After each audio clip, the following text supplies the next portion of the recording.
ज्ञान युग के विषय की बात जो चल रही है, अब यहाँ पर हमको पर्याय के बारे में और समझना है। क्यों पर्याय के बारे में समझना है? तो पर्याय जो धारण करने वाले जो है, अब जीव जो पर्याय धारण करेगा, और इधर आप देखेंगे पुद्गल जो है, ये दोनों जिस प्रकार की जैसे पर्याय बदलते जाएंगे, पर्याय धारण करते जाएंगे, तो इनकी पर्यायों के अंदर प्रमाण जो है, उस प्रमाण के हिसाब से आप देखेंगे कौन किस प्रकार की कितनी पर्याय कैसी धारण कर रहे हैं।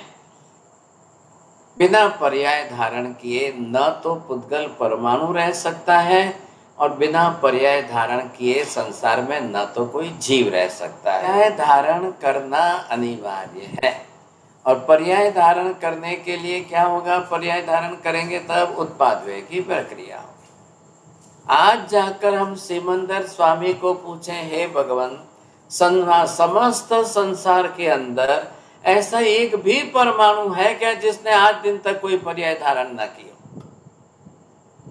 दूसरा प्रश्न, हे परमात्मा, एक भी जीवात्मा ऐसी है क्या कि जिसने आज दिन तक संसार में कोई पर्याय धारण ही ना किया? संसार में कोई ऐसा एक जीव है क्या कि जिसने आज दिन तक कोई पर्याय धारण नहीं किया? तो सिमंदर स्वामी साहब ना कहेंगे कोई नहीं। अब जीवों की संख्या संसार में कितनी? अनंत अनंत अनंत अनंत अनंत अनंत, और प्रत्येक को पर्याय धारण करना है। अब प्रत्येक को पर्याय धारण करना है तो क्या करना पड़ेगा? उत्पादव्यय करना पड़ेगा। क्या उत्पादव्यय मतलब क्या होगा? पुद्गल परमाणु को धारण करके शरीर बनाएगा ये उत्पाद, और वही पुद्गल परमाणु का बनाया हुआ शरीर छोड़ करके जाएगा तो वो व्यय। ये होना ही होना है। अब ऐसा एक भी जीव नहीं है। अब हमने समझ लिया संसार के अंदर जो है कितने हैं जीव, ये हमने देख लिया कि 14 राजलोक के अंदर, संसार के अंदर ये अनंत अनंत जीव हैं। अब एक एक निगोद के गोले हैं ये, इन सब के अंदर अब कितने जीव हैं? एक गोले में अनंत अनंत, प्रत्येक के अंदर अनंत जीव हैं। अब ये प्रत्येक में अनंत जीव जो भी है, अब इसमें से कोई भी जीव ऐसा है कि जन्मा ही नहीं और मरा ही नहीं। अब जन्म लेगा तो पर्याय बनेगी ना। अब जन्म नहीं लेगा तो पर्याय में परिवर्तन कैसे होगा? अब ये जीव जो है, इधर देखिए आप, इन जीवों को इसी में जन्म लेना है, इसी में मरना है, इसी में जन्म लेना है, इसी में मरना है। ख्याल आया कि नहीं? इतनी सूक्ष्म अवस्था है कि हमको तो आंख से दिखने वाले नहीं हैं, केवल दर्शन से ही दिखने वाले हैं, लेकिन फिर भी सिमंदर स्वामी आज देख रहे हैं क्योंकि उनके पास केवल दर्शन है। तो इनको तो पर्याय में परिवर्तन हो रहा है। कितना जल्दी हो रहा है, कितना फास्ट हो रहा है, कितना जल्दी हो रहा है, ये भी केवल दर्शन ही ने अपने केवल दर्शन में देखा। जन्म मरण, जन्म मरण, जन्म मरण, जन्म मरण, जन्म मरण, जन्म मरण, जन्म मरण, जन्म मरण। अब ये चलता ही रहेगा। सोचिए अब कब होगा जन्म मरण? कि वो कर्म बांधेगा, फिर जीवन जिएगा, फिर मरेगा। उसको भी 8वां कर्म बांधना है, 8वां कर्म बांधना है, 8वां आयुष्य कर्म भी बांधना है। 8वां कर्म बांध करके उसको जन्म लेना है, मरना है, जन्म लेना है, मरना है। अब जबकि जन्म मरण ही इतना फास्ट चल रहा है कि एक श्वास हम लेवे इतने बार में तो 17.5 बार जन्मे मरे। अब वो कब कर्म बांधेगा, क्या करेगा, कैसे बांधेगा, कैसा जीवन जिएगा? और पूरे 14 लोक के अंदर अनंत अनंत अनंत अनंत जीव है, और प्रत्येक को जो है जन्म मरण की पर्याय तो लेना ही लेना है। अब भी हमने जो पहले की क्लास में देखा था, वो क्या देखा था आपने? कि इन सब जीवों को जन्म लेने के लिए ये कौन है? जीवात्मा है। अब जीवात्मा को बरोबर जन्म मरण करने के लिए इसको बरोबर जो आपने देखा,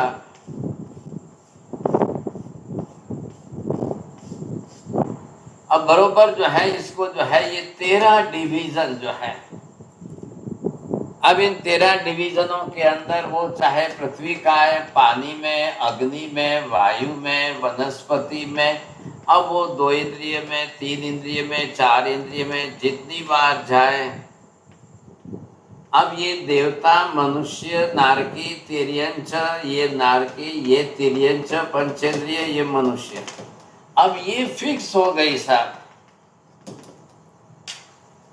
मैं क्या समझा रहा हूं, थोड़ा ध्यान दीजिए। जीव आत्मा को जितनी पर्याय धारण करनी है उतनी ये फिक्स हो गई। 84 लाख का जो है प्रमाण, ये क्या है? जीव आत्मा ने धारण की हुई पर्याय। अब आपको क्या समझना है, थोड़ा सा ध्यान दीजिए, आप समझ लेंगे। ये जितनी पर्याय हो गई, एक आत्मा को जितनी पर्याय धारण करनी है, ये 84 लाख फिक्स हो गई। अनंत अनंत काल का ये फिगर फिक्स हो गया। 84 लाख का 85 कभी नहीं होगा। 84 में से एक घट करके 83 कभी नहीं होगा। परमानेंट आ गई बात। अब जितनी बार धारण करना है, जितनी बार, तो फिर रिपीटेडली करे, वही रिपीटेडली करे, फिर पानी में भी दोबारा जाए, तीसरी बार जाए, चौथी बार जाए, अनंत बार जाए। ये यहाँ पर जीवात्मा को जो पर्याय धारण करनी है वो फिक्स हो गई। अब रहा दूसरी तरफ, इधर ये कौन है? पुद्गल द्रव्य। अब पुद्गल द्रव्य में जो परमाणु है उनको जो पर्याय धारण करनी है, ये परमाणु निकल करके यहाँ पर ये स्कंद बना, ये बिखर करके फिर परमाणु बने, ये फिर स्कंद बना, ये बिखर करके फिर परमाणु बने, ये फिर वापस स्कंद बनेगा, ये फिर परमाणु बनेगा, ये फिर स्कंद बनेगा, ये फिर वापस परमाणु बनेगा, ये फिर। अब क्या होगा इसके अंदर? पुद्गल द्रव्य के लिए ये फिक्स हो गया सब। पुद्गल द्रव्य को स्कंद परमाणु, परमाणु से स्कंद, स्कंद से परमाणु, परमाणु से स्कंद, स्कंद, स्कंद बनेगा तभी तो एक वस्तु बनेगी। स्कंद रूप में मतलब, स्कंद मतलब एक मॉलिक्यूल से जो शेप बन गया है साहब उसका, तब जाकर के वो बनेगी, नहीं तो कैसे बनेगी? आप ये देखिए, ये एक वस्तु बनी साहब। अब ये कल क्या थी? ये कुल परमाणु रूप में थी। अब परमाणुओं को एक प्रोसेस करके जा करके बनाया गया, ये एक जो स्कंद बन गया। अब ये स्कंद बन गया, इसका जो यूज करना है करने वाले करते रहेंगे। अब ये डिग्रेडेबल है, कल फिर वापस जो है इसके परमाणु बिखरेंगे, अब ये फिर से वापस बिखरेंगे, फिर जाकर बदलेंगे, फिर आकर होंगे सब। इसलिए आपको कहा गया है कि परमाणु वाले ऐसे लीजिए कि जल्दी से बिखर करके वापस वो परमाणु में बदल जाए। तो वो डिग्रेडेबल जो कौन से हैं हमारे यहाँ, मिट्टी के बर्तन, भाई आप मिट्टी का लिया तुरंत बदल। आप मेटल के बर्तन लो, मेटल के यूटेंसिल्स यूज करिए, वो वापस जाकर के मेटल फॉर्म में कन्वर्ट हो जाएंगे, चेंज हो जाएंगे। आप प्लास्टिक के यूज मत करो, आप टप्परवेयर के यूज मत करो। प्लास्टिक टप्परवेयर ये इतना जल्दी डिग्रेडेबल नहीं है, ये जाकर बरसों तक जमीन में जाएगा तो ऐसे ही पड़ा रहेगा। पूरी दुनिया के अंदर इस समय प्लास्टिक एक बड़ा भस्मासुर बन गया है। और any edible thing, those who are in using in that utensils of the plastic containers, अब उसके प्लास्टिक के परमाणु जो है वो वर्ण गंध रस स्पर्श खाने में आ रहे हैं और वो कैंसर कारक बनते जा रहे हैं। अब ये सबको समझना है। सो देन अब इसके साथ में ये भी साइंस समझ लो, never to use any type of plastic containers, never to use any type of Tupperware containers just to eat anything और फॉर एनी एडिबल थिंग्स, आप बिल्कुल मत रखिए। It is already proven that, laboratory में proof हो चुका है कि आप आज जैसे आपने देखा है प्लास्टिक के कंटेनर में लोग छोटे कप में चाय पी के फेंकते हैं, कोई लोग जो है आपने देखा है वो एक प्लास्टिक के बैग के अंदर रिंग लगाकर पैक करके गांठ बांध करके गरम गरम चाय ले जाते हैं, फिर घर जाके पिए, बाहर जाके भी। ये बड़ी गलतियां हो रही है, ये कैंसर कारक है। अब उसी के अंदर परमाणु तो वही है ना, वर्ण के अंदर रस स्पर्श वाले, हमारी बॉडी उसको एक्सेप्ट नहीं कर पा रही है। आजकल ऐसे ही हो गए, पेस्टिसाइड्स जिसमें आ रहे हैं, ऐसे कोई पेस्टिसाइड्स वाले जो है, अब never to use this things. Packet food वगैरह यूज मत करिए खाने पीने की चीज़ों में, वो बॉडी के अंदर नहीं जाकर सेट होते हैं। आप, हमारी बॉडी बनी है वनस्पति काय में से, तो वनस्पति के जितने परमाणु हैं वो बॉडी एब्जॉर्ब कर लेगी, बाकी के नहीं करेगी ऐसे प्लास्टिक कंटेनर वाले। फिर उसमें पेस्टिसाइड डालो, वो नहीं करेंगे साथ। हमारी शरीर जो बनाया औधारिक वर्गणा का है, तो वैसे ही वर्गणा के पुद्गल परमाणु से आप इस शरीर को चला सकते हो, नहीं तो नहीं सर। तो ये गलतियां हम कर रहे हैं, गलतियां कर रहे हैं तो गलतियों का परिणाम भुगतना पड़ रहा है फिर लोगों को। और आज का तो कलयुग के जमाना ही ऐसा है, मैक्सिमम पैकेट फूड चल रहे हैं सर। एक भी पैकेट फूड यूज मत करिए, कोई भी किसी भी प्रकार का। हमारा मनुष्य जन्म बहुत कीमती जन्म है। मनुष्य जन्म में हमको जो है बहुत बड़ी ये कर्म क्षय की साधना करके शरीर छोड़ना है। ऐसे ही उसके पहले ही हम शरीर छोड़ देंगे तो कर्म वैसे ही अधूरे रह जाएंगे सर, फिर दूसरे जन्म में कर्म लेके जाना पड़ेगा। ये क्या हो गया, ये डिवीजन आपने अभी देखा है किसका, जीव आत्मा को जितनी संसार में पर्याय धारण करनी है वो फिक्स हो गए। निर्धारित पर्याय, निश्चित पर्याय, फिक्स पर्याय है। अब आप रिपीटेडली चाहे 1000 बार करो, लाख बार करो, अनंत बार करो, वो एक अलग बात हो गई। लेकिन ये 13 डिवीजन है और इन 13 डिवीजनों के अंदर 84 लाख जो है, इतनी ही पर्याय संसार में जीव धारण कर सकता है, इससे कम भी नहीं, इससे ज्यादा भी नहीं। वो भी संख्या में तो अनंत ही होने वाली। एक एक योनि में जाकर के जीव अनंत ही पर्याय धारण करेगा, तो 84 लाख गुणा अनंत। इस 84 लाख के साथ अनंत बार का फिगर आप मल्टीप्लाई करते जाओ। प्रत्येक जीव ने की, महावीर स्वामी की आत्मा ने की है। लेकिन महावीर स्वामी की आत्मा बहुत जल्दी समझ गई। अब उन्होंने जो है अपने तरीके से सम्यक दर्शन प्राप्त कर लिया और 14 गुण स्थानों के ऊपर चलते हुए उन्होंने अपना 27 जन्म में संसार का अंत लाया। अंत लाया मतलब क्या, अब उनको इन 13 डिवीजन में वापस नहीं आना है, 84 लाख में फिर दोबारा शरीर धारण नहीं करना है, बस इसमें से बच करके छूट करके निकल गए। अब देह पर्याय, अब उनकी आत्मा अब जो है वापस द्रव्य पर्याय धारण नहीं करेगी। अब वहां सिद्धशिला पर गुण पर्याय में परिवर्तन होगा। संख्या की दृष्टि में आत्मा भी अनंत पर्याय धारण करेगी और इन 13 डिवीजनों के अंदर 84 लाख में 84 लाख का अनंत से गुणाकार करो। अब इधर देखिए आप, मेहता जी थोड़ा इधर ध्यान रखनी है। अब कौन आया, ये पुद्गल परमाणु द्रव्य है। पुद्गल परमाणु की कोई पर्याय स्थिर पर्याय नहीं है, कोई फिक्स पर्याय नहीं है, कभी नहीं रह सकती।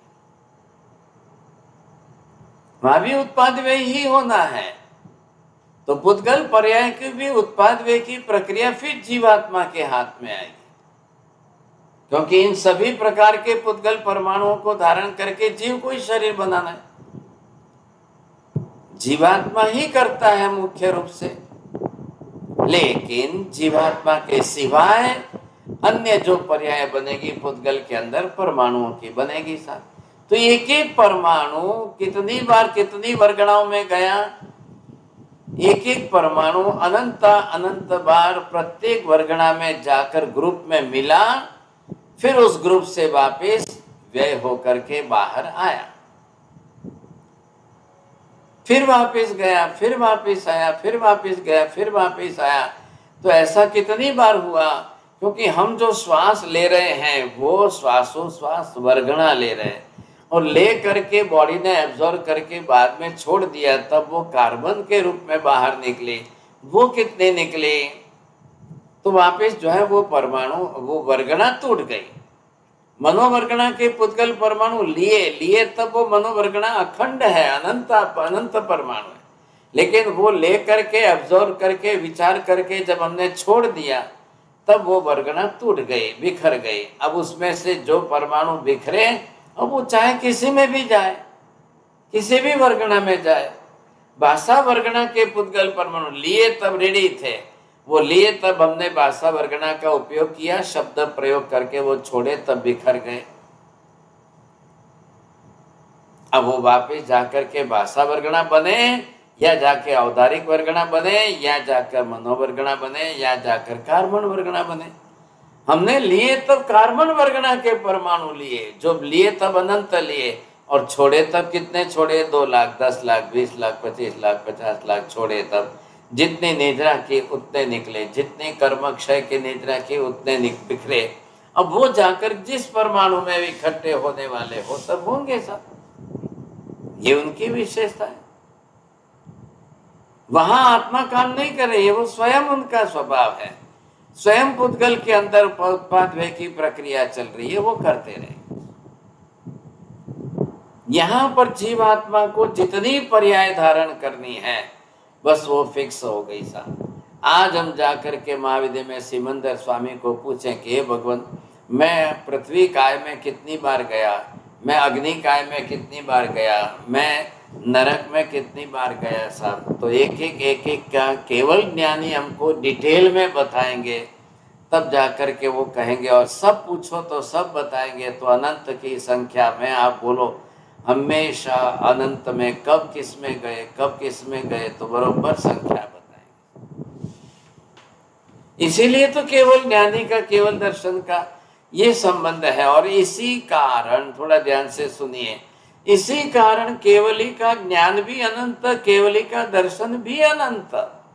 और इसी कारण केवली को अनंत भूतकाल का ज्ञान एट ए टाइम, अनंत भविष्य काल का एट ए टाइम, अनंत अनंत जीवों का एट ए टाइम, अनंत अनंत बदलती पर्यायों का भी ज्ञान दर्शन उनको एक साथ।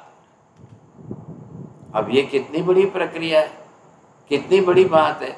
हमारी बुद्धि में ये बात बैठने वाली है क्या? हमको इतना केवल ज्ञान दिए, हमारे पास इतना केवल दर्शन नहीं है। और जो केवली को इतना केवल ज्ञान दर्शन हो रहा है, वो हमारी बुद्धि इस समय नहीं बैठा सकती है। इसलिए कई बार हमको डाउट होगा, शंकाएं होगी, अरे नहीं नहीं महाराज बोलते हैं, लेकिन ये कैसी बात, बंद कर दें, ये कैसे बात कर दें, बाथरूम में डाल दें। बहुत मुश्किल। अशोक जी, गैलरा जी, आपका म्यूट करके बाद में बात करो। ये जो है किस तरह से कितने प्रमाण में चल रहा है। अब ये ध्यान रख लिया आपने, द्रव्यानुयोग में क्या सीखा है? द्रव्य निश्चित है, द्रव्य त्रिकाल नित्य है, पर्यायों को उत्पाद व्यय की प्रक्रिया में बदलना है। द्रव्य तो नष्ट होगा ही नहीं साहब। ये जीवात्मा अगर पर्याय बदलते बदलते उसका अस्तित्व नष्ट हो जाए, तो वो अग्नि काय में अगर जल करके नष्ट हो जाए, तो आगे वायु काय में आएगा कौन? अग्नि काय में जल करके मर जाए, तो वो जाकर के वनस्पति काय में, पृथ्वी पानी अग्नि में जाएगा कौन? जिएगा कौन? रहेगा कौन? हमको ये लग रहा है अग्नि के कारण सब जल करके नष्ट हो रहा है, ये आपको लगा है ना, ये अग्नि काय का जीव है। अब ये आपको क्या लगा है? अग्नि काय में दूसरे सब आकर के दूसरी वस्तुएं जलकर राख हो जाती है। तो जो जीव खुद जाकर के फ्लेम के अंदर अग्नि के रूप में उत्पन्न नहीं, वो क्यों नहीं नष्ट हो रहे, वो क्यों नहीं मर रहे? आ रही है बात समझ में? The flame itself is the group of the अग्नि कायिक जीव। ये जो फ्लेम आपको दिख रही है, इतनी सी फ्लेम के अंदर, अब ये इनको भी आहार चाहिए। आप इसमें घी डालो तो ये घी पिएंगे, आप तेल डालो तेल पी के जिएंगे, आप कपड़े डालो तो कपड़े को जलाकर कपड़े के परमाणुओं को खा करके जिएंगे। तो जीना है। आप इनको कुछ मत दो, खाने को नहीं दो, अभी खेल खत्म हो जाएगा, देख लो। कुछ भी खाने को नहीं मिलेगा, अभी इनका खेल खत्म। बिना आहार के तो संसार में नहीं जी सकेंगे। इन सबको आहार चाहिए, 13 डिवीजन में सबको आहार चाहिए। वैक्रिय शरीर वाले वैक्रिय वर्गना का आहार लेंगे। 2 ही तो जने हैं, देवता और नारकी 2 ही लोग हैं सिर्फ जो वैक्रिय वर्गना के पुद्गल परमाणुओं पर वैक्रिय शरीर बनाकर जीवन जी रहे। बाकी के तो सब औदारिक वर्गना वाले।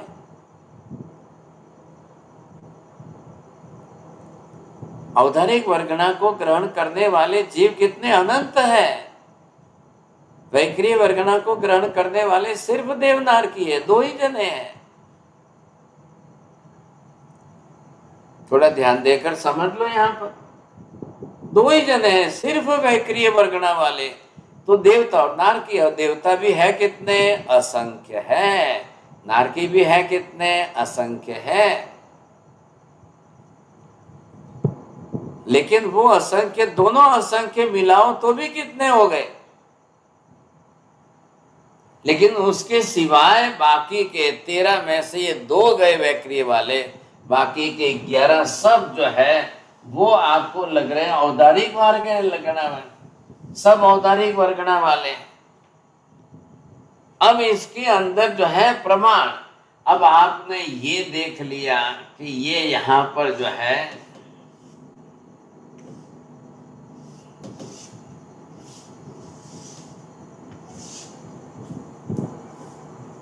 अब ये नीचे जो है आप देख रहे हो सब नरक है। ये मनुष्य क्षेत्र इतना ही है, और ये जो है स्वर्ग है। अब स्वर्ग में यहां पर देवी देवताओं को रहना है।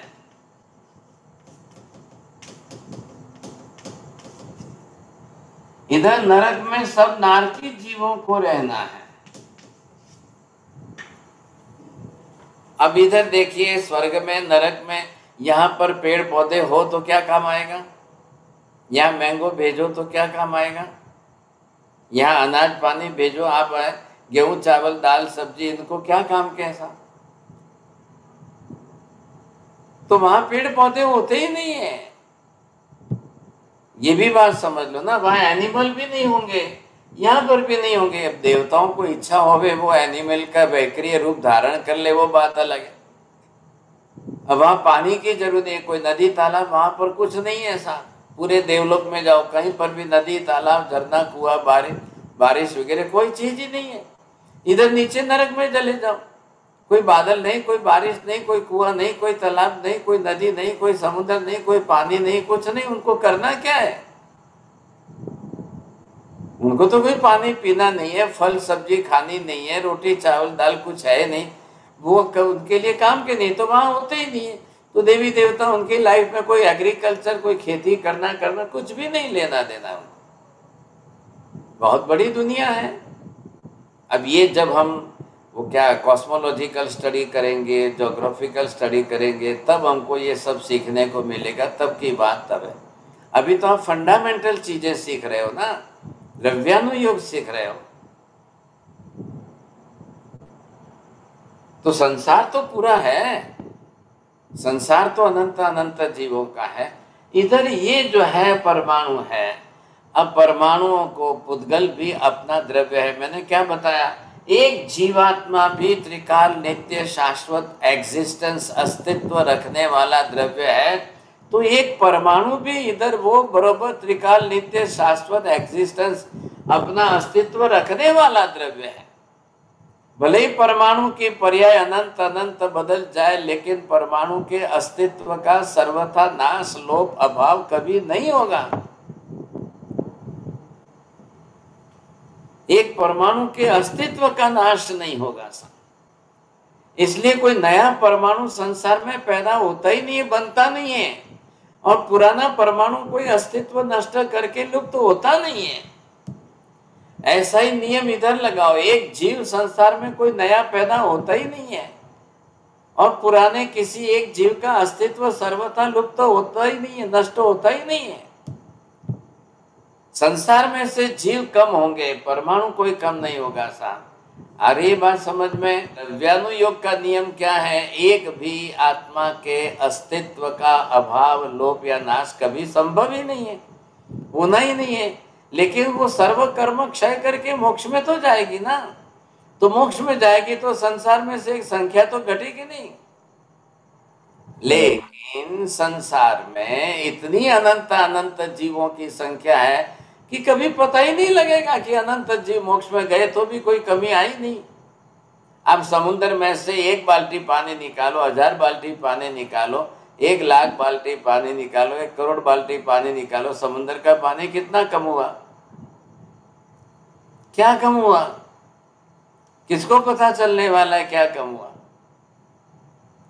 वो समुद्र है, वैसे संसार क्या है? जीवों की खान है ना। अनंत अनंत जीवात्मा संसार में है। कब किसको ये महसूस हुआ, रियलाइज हुआ कि इतने जीव कम हो गए, इतने मोक्ष में चले गए, चलो चलो चलो बहुत जगह हो गई, अब तो खुला हो गया, बहुत कम हो गया, सब ऐसा लगा? कभी फील हुआ क्या? ऊपर से आज लोगों को लग रहा है कि इंडियन पॉपुलेशन, इंडिया के अंदर 135 करोड़ पॉपुलेशन हो गया, बाप रे इतनी बड़ी संख्या बढ़ गई। और इधर लग रहा है कि जैनों की संख्या रोज घटती जा रही है, जैनों की संख्या रोज घटती जा रही है। अब ये समस्या क्या करना, क्या कैसे करना? एक ही वर्ग है, एक ही समाज ऐसा, एक ही वर्ग के लोगों की संख्या बढ़ रही है, बाकी सब घट रही है। बड़ा आश्चर्य लगेगा आपको कांति भाई, इंडिया के अंदर 9 स्टेट्स ऐसे हो गए कि जहां Hindus are in the minority. 9 states वो ऐसे हो गए कि where the Hindus are in minority. अब कल हमारा नंबर आने वाला है कि Jain are in the minority, ये तो हमारा पहला ही नंबर आ गया है। अब पारसी के बाद नेक्स्ट नंबर जो है जैनों का है। जैन घटते जा रहे हैं, जैनों की संख्या घटती जा रही है। क्या होगा भविष्य, क्या होगा? कैसी विषम विकट परिस्थिति आने वाली है। भविष्य थोड़ा 10-20 साल के बाद का भविष्य सोच लो तो अंधकार लग रहा है। लेकिन अब उसकी क्या बात करें, सब वो सबको समझना है, सबको विचार करना है। हम यहाँ पर जो सोच रहे हैं पर्याय का परिवर्तन जगत का नियम है, संसार की व्यवस्था है, पर्याय परिवर्तन निश्चित रूप से होगा ही होगा। इसलिए मैंने पहली बात क्या कही आपको स्टार्टिंग में, एक भी परमाणु जगत का ऐसा नहीं है कि जिसमें पर्याय का परिवर्तन ना हुआ हो, और एक भी जीवात्मा ऐसी नहीं है कि जिसका संसार में पर्याय परिवर्तन ना हुआ हो। और पर्याय परिवर्तन होने के लिए क्या निश्चित है? उत्पाद व्यय की प्रक्रिया निश्चित है। बिना उत्पाद व्यय हुए तो पर्याय परिवर्तन हो ही नहीं सकता है। संसार का नियम है, संसार इसी पर चल रहा है, यही संसार की व्यवस्था है।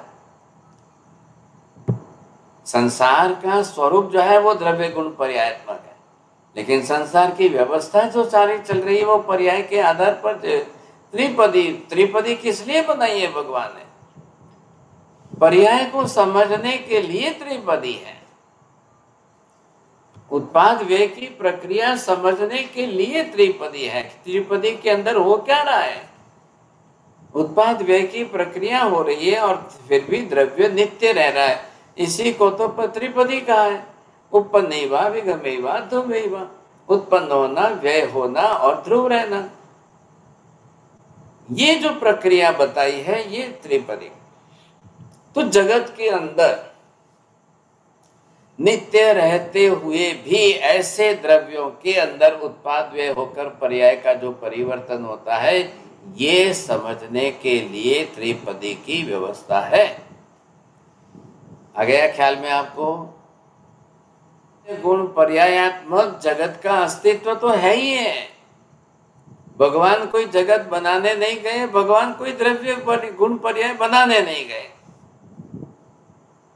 दुनिया के सब धर्मों ने गलती कहाँ की? द्रव्य गुण पर्याय बनाने की, जगत बनाने की, बस सब उसी पर अड़े रहे। सब धर्मों ने जो है ये व्यवस्था पकड़ के रखी, हमारे ईश्वर ने बनाया, हमारे ईश्वर ने बनाया, हमारे ईश्वर ने, God had created everything, God had created everything. अब उनको ये लगे कि भाई ईश्वर के बनाए, ईश्वर को सारा क्रेडिट जाएगा तो लोग ईश्वर को मानेंगे, ईश्वर से डरेंगे, ईश्वर सुख दुख देने वाला, सब ने बात बैठा करके ऐसी बात बैठा दी। महावीर स्वामी ये नहीं बोल सकते हैं, उनको केवल ज्ञान केवल दर्शन है, वो सब कुछ क्लियर कट देख रहे हैं, तो वो कैसे बोलेंगे। इसलिए महावीर स्वामी ने ना कहा कि वे ऐसा कोई ईश्वर ही नहीं हो सकता है कि जो आत्मा बनाए और परमाणु बनाए। नहीं, कोई आत्मा बनती नहीं है, परमाणु कोई बनता ही नहीं है। परमाणु भी संसार में अनंत अनंत का एग्जिस्टेंस है। दूसरे धर्मों के लोगों ने क्या सोचा कि अगर हम अनंत अनंत आत्माओं का, अनंत अनंत पुद्गल परमाणुओं का एग्जिस्टेंस स्वीकार लें तो फिर हमारे ईश्वर के पास बनाने का रहेगा ही नहीं कुछ उनके हाथ में। और हमारे ईश्वर अगर कुछ बनाएंगे नहीं, बनाने का उनके हाथ में कुछ भी नहीं रहेगा, तो उनको हम क्रेडिट कैसे देंगे। फिर दुनिया कैसे चलेगी, दुनिया की व्यवस्था कैसे होगी। इसलिए उन्होंने, हिंदू धर्म ने व्यवस्था कर दी कि ईश्वर कौन है, जो सृष्टि को सर्जन करता है, फिर उसका संचालन करता है और फिर उसका व्यय करता है, नाश भी करता है। अरे अरे अरे, तब महावीर स्वामी ने कहा भाई साहब ऐसी व्यवस्था क्यों बैठाते हो, वही सर्जन करे और वही प्रलय करे, वही सर्जन करे और वही विनाश करे, सर्वनाश करे, ये क्या कर रहे हो आप, ऐसी क्यों व्यवस्था गलती करे हो। एक माँ अपने बेटे को जन्म देगी, वही वापस खा लेगी उसको, ये क्यों गलती कर रहे हो। ये व्यवस्था जब हिंदू धर्म ने बनाई, उत्पन्न करना, संचालन करना और सर्वनाश करना, तब महावीर स्वामी ने कहा कि ऐसा मत करिए आप तो ये देखिए पदार्थ परमानेंट है ही है, उत्पाद व्यय की प्रक्रिया उनके अंदर होती है, और जीवों के अंदर अनंत अनंत जीवों की उत्पाद व्यय की प्रक्रिया के कारण जगत की व्यवस्था हो रही है। अनंत अनंत परमाणु में उत्पाद व्यय की प्रक्रिया के कारण व्यवस्था हो रही है, और कोई भी पदार्थ मूल रूप से तो नष्ट होता ही नहीं है सर। ये बात उनको बैठी नहीं, दिमाग में ही नहीं बैठी, शंकराचार्य जी के दिमाग में नहीं बैठी। उन्होंने कह दिया जैन धर्म वाले नास्तिक हैं, जैन धर्म वाले असत्य झूठ बोलते हैं, ऐसा नहीं है वैसा नहीं है। अब महावीर स्वामी ने कहा देखो भाई, ये नेचुरल प्रक्रिया है, मेरे करने से कुछ नहीं हो रहा है, किसी के करने से कुछ नहीं हो रहा है। नहीं तो आप जिनको ईश्वर कह रहे हो क्रिएटर के रूप में, उनके ऊपर ब्लेम आ जाएगा, दोष आ जाएगा। ईश्वर कैसे जो है, कैसे आत्माओं को उत्पन्न करेगा, कैसे आत्मा बनाएगा, ईश्वर कैसे आत्मा को बना सकेगा, रॉ मटेरियल ही नहीं है तो बनाएगा कैसे। तो फिर ये इस्लाम धर्म वालों ने कहा था हमारे ईश्वर तो ऐसा एक आवाज बनाएंगे, कुंद बोलेंगे, सब बन जाएगा। तो बाइबल वाले आए तो क्रिश्चियन लोगों ने कहा our God will come and he will utter the word, yes there will be light, चलो लाइट हो गई, yes there will be water, yes तो वाटर हो गया। हमारे the God will come and he will utter the words and everything will happen. चलो भाई ठीक है, तो फिर क्या बोलना उनको, your God is just like the magician, if you are using the words, utter the words, yes there will be light and yes there will be, चलो आप भी बोल के देखो, आप बोलो पानी, बोलो ऐसे, बोलो पानी होता है क्या, आप बोलो ऐसे फायर होता है क्या कुछ। वो आपने भी देखे होगे ना प्रोग्राम, मैजिशियन लोग आते हैं, वो मैजिशियन आकर के ऐसा करके ऐसा कबूतर उड़ा देते हैं।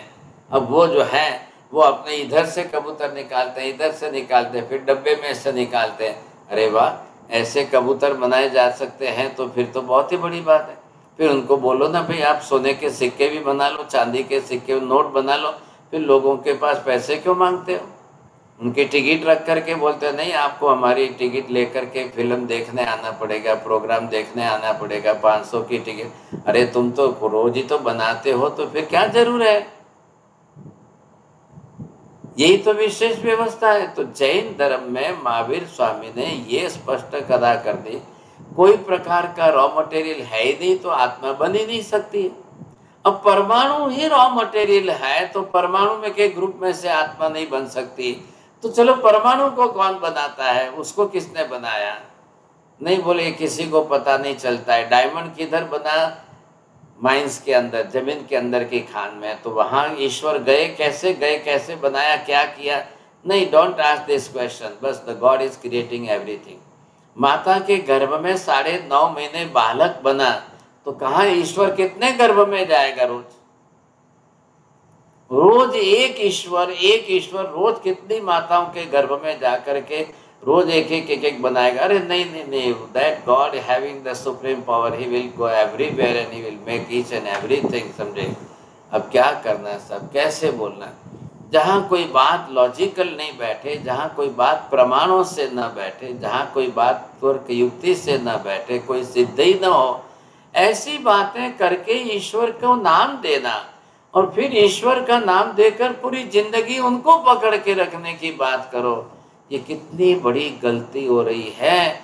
कितने लोगों का जीवन बिगड़ रहा है, कितने लोगों की बिल्कुल लाइफ बिगड़ रही है। वो इतना कीमती मनुष्य जन्म, ऊंचा जन्म प्राप्त करके, इतना हाईली वैल्यूएबल लाइफ मनुष्य की प्राप्त करके वो बेचारे अपने मिथ्या असत्य की पकड़ में जिंदगी पूरी कर देते। ये महावीर का कितना बड़ा उपकार कि महावीर स्वामी ने हमको ये सत्य समझाया। आप इस सत्य को, ज्ञान को स्पष्ट करिए, तत्व को स्पष्ट करिए, द्रव्य गुण पर्याय को स्पष्ट करिए, उत्पाद व द्रव्य की प्रक्रिया को स्पष्ट करिए, इसी को सत्य के रूप में स्वीकारिए। ये आपका सम्यक दर्शन, ये सम्यक दर्शन जब आपका है तो आपके भव संसार का अंत आएगा। आप अल्प भव में अपनी आत्मा का मोक्ष में गमन कर सकते हो। सत्य पर आश्रित है सम्यक दर्शन, सत्य सिद्धांत पर, सत्य तत्व पर, सत्य पदार्थों पर सही ढंग से द्रव्य गुण पर्याय और उत्पाद व द्रव्य की प्रक्रिया को समझ लो तो भाई साहब काम हो गया हमारा। ये प्रक्रिया पदार्थों में हो रही है, उत्पाद व्यय होने के कारण पर्याय का परिवर्तन हो रहा है और व्यय के अंदर ही एक पर्याय का नाश हो रहा है। मूल द्रव्य का नाश नहीं हो रहा है, मूल द्रव्य तो सदा काल एज इट इज रहता है। एक एक जीवात्मा सदा काल, अनंत अनंत काल तक एज इट इज रहेगी। अरे आत्मा ही अगर जल गई, आत्मा ही नष्ट हो गई तो फिर मोक्ष में जाएगी कौन? मोक्ष फिर किसका होगा? इसलिए महावीर ने कहा पर्याय का परिवर्तन होगा, मूल द्रव्य का नाश नहीं होता है। ये बात स्पष्ट कर दी। सोचिए अब इससे ज्यादा सत्य क्या बतावे भगवान। जगत की व्यवस्था में अंतिम सत्य को बताने के लिए ही भगवान ने त्रिपदी की व्यवस्था करके दी है। बिना त्रिपदी के जगत में अंतिम सत्य बनाया ही नहीं जा सकता है, बन ही नहीं सकता है। उसके लिए त्रिपदी अनिवार्य है। सोचिए आप कितनी बड़ी व्यवस्था की है। कोई केवल ज्ञानी के सिवाय, केवल दर्शनी के सिवाय त्रिपदी की व्यवस्था कोई कर ही नहीं सकता है, क्योंकि पर्याय परिवर्तन होगा तो अनंत पर्याय बनेगी, अनंत पर्याय आएगी तो अनंत भूतकाल, अनंत वर्तमान काल, अनंत भविष्य काल, ये सब बात बैठने वाली है, नहीं तो नहीं बैठेगी। कितनी बड़ी व्यवस्था की है, हमको ये समझ में नहीं आ रहा है। इसलिए परमात्मा का इतना बड़ा उपकार हमको ख्याल नहीं आ रहा है। जब आपको ये द्रव्य गुण पर्याय और उत्पाद व द्रव्य की त्रिपदी समझ में आएगी तब परमात्मा का इतना बड़ा विस्तार वाला विशाल उपकार जो है वो हमारे दिमाग में बैठेगा, नहीं तो नहीं बैठेगा। ये ज्ञान हमको संपादन करना है, ये पदार्थ व्यवस्था हमको सीखनी है, ये तत्व व्यवस्था हमको बैठानी है। साहब कितनी अद्भुत बात है, कितनी अद्भुत बात है, तब जाकर के ये बैठेगी, नहीं तो नहीं। और इसको सत्य करके, इसको अंतिम सत्य करके, इसमें अंतिम सिद्धांत, अंतिम कक्षा के सिद्धांतों को सत्य करके बैठाएंगे, उनको घूटेंगे, तब हमारा सम्यक दर्शन स्थिर होगा, नहीं तो नहीं होगा। भाई साहब मुश्किल हो जाएगी फिर बातें, क्योंकि अब संसार के अंदर असत्य पक्ष वाले बहुत है। सत्य पक्ष वाला, अंतिम सत्य सिद्धांत को मानने वाला एक ही सर्वज्ञ का दर्शन है, एक ही सर्वज्ञ के सिद्धांत है। बाकी तो सब चारों तरफ असत्य को पकड़ के बैठे हुए, और इतने सब के बीच में जैन को अपना सम्यक दर्शन टिका के रखना है, अपना यथार्थ सत्य ज्ञान जो है वो बरोबर स्थिर रखना है, बहुत बहुत मुश्किल लगता है, बहुत डिफिकल्ट है। जब तक आप थोड़ी देर घंटे पर क्लास में बैठो वहाँ तक आपको अच्छा लगता है। अभी आप बाहर जाओ कि दुनिया में बाहर असत्यों का भरमार है, असत्यों की भरमार है। लोग आपके सामने लेकर बैठेंगे, 1000 प्रश्न खड़े करेंगे, लेकिन आप नहीं समझा सके तो मुश्किल हो जाएगा। आप इतना घूंटिए सत्य को, इतना पकड़िए, इतना मजबूत रखिए, चारों तरफ से घूंट घूंट करके समझ समझ करके इतना स्पष्ट कर लिए कि हमारे सम्यक दर्शन को धक्का लगे ही नहीं। साहब, सम्यक दर्शन ही कौन होता है? दुनिया का सब सत्य असत्य समझ के बैठा है, वो सम्यक दर्शन है। सब धर्मों को, सब धर्मों के सिद्धांतों को, सबके सिद्धांतों को, असत्य पक्ष भी हम पूरा समझ के बैठे हैं और सत्य समझ भी हम पूरा सत्य समझ कर बैठा है। जिसको बोलते हैं ना जैन, जैन कौन होता है? त्रिपदी समझने वाला जौहरी होता है। साहब, रास्ते पर साग सब्जी लेकर बेचने वाले बहुत वेंडर मिल जाएंगे, आपको रोज मिलेंगे, पूरी लाइन रास्तों पर सब जगह पर मिलेंगे, लेकिन रास्ते के ऊपर कोई हीरा मोती डायमंड लेकर बैठने वाले बेचने वाले नहीं बैठ सकते हैं। साहब, वो 10 रुपए में 2 नींबू बेचना रास्ते वाले का काम है, लेकिन 10 लाख में 1 डायमंड बेचना, उसके लिए तो बहुत सुरक्षित जगह पर बंद करके बैठना पड़ेगा, तब बेचेगा। जैन कौन है? कौन जैन? जैन किसको कहते हैं आप? त्रिपदी समझने वाला कौन हो सकता है? सर्वज्ञ के सिद्धांतों को जानने वाला, इतना समझ के करने वाला कौन है? और सम्यक दर्शन मतलब जिसने इतना डाइजेस्ट किया है उसको सम्यक दर्शन। इतना समझकर जिसने डाइजेस्ट किया है प्रॉपरली, वो जैन कहलाएगा। हम बहुत अद्भुत बातें सीख रहे हैं, बहुत ऊंची बातें, बहुत कीमती बातें और बहुत शाश्वत सिद्धांतों को सीख रहे हैं। अब इसकी वैल्यू आपको जब समझ में आएगी तब समझ में आएगी। ऐसा आपको सत्य बाहर दुनिया में नहीं मिलने वाला है, संभव नहीं है भाई साहब। फिर बाहर जाइए, दुनिया पर सब जगह पर एक ही बात है, आओ हमारे भगवान को मानो, आओ हमारे भगवान को मानो। वो अभी आपका सब जो है ना, ऐसा कर सब दुख दूर कर देंगे, सब सुख दे देंगे। हमारे भगवान को मानो, हमारे भगवान को मानो, बस यही तो चल रहा है दुनिया के अंदर। जैन कभी लोभायमान होकर के लोभा करके वो इधर उधर खींचा नहीं जाएगा, वो इधर उधर आकर्षित नहीं होगा। सब जैन जो है वो परमात्मा के एक एक सत्य सिद्धांत को स्पष्ट समझ रहा है। सम्यक दृष्टि बनने का मतलब ये है। अब आपको कोई गिरा नहीं सकता है, आपको कोई खींच करके इधर से उधर नहीं ले जा सकता है। आप स्वयं अपने आप में स्थिर हो, ये सम्यक दृष्टि।